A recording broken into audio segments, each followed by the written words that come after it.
আমি শুধু এটুকু বলতে চাই, এই মাঠে আমি তারেক রহমানের ভোট চাইতে আসছিলাম, তাই না?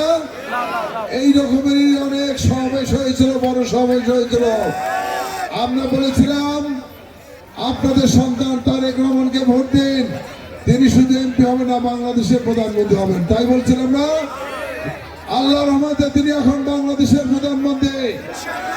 আর তার প্রতিনিধি হিসেবে তিনি আমাকে বগুড়ার এই 6 আসনে মনোনয়ন দিয়েছেন। আগামী 9 তারিখে সেই নির্বাচন। আমরা দীর্ঘ 16 বছর বগুড়ার উন্নয়ন পাই নাই।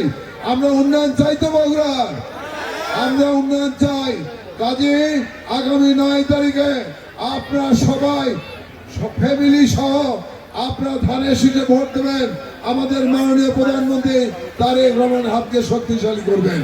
এবং 9 তারিখে ভোট হলো উন্নয়নের ভোট, 9 তারিখে ভোট হলো ফ্যামিলি কার্ড প্রদানের ভোট, 9 তারিখে ভোট হলো কৃষক কার্ডের ভোট, 9 তারিখে ভোট হলো আমাদের ইমাম মুয়াজ্জিম সাহেবদের সম্মানী বাবা বাবার ভোট।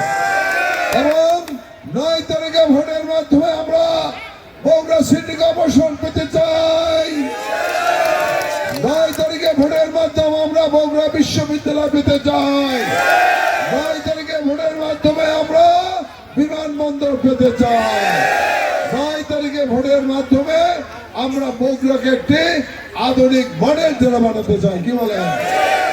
আমাদের মাননীয় প্রধানমন্ত্রীকে খুশি করতে হবে। মাননীয় প্রধানমন্ত্রী খুশি হবেন কিসে?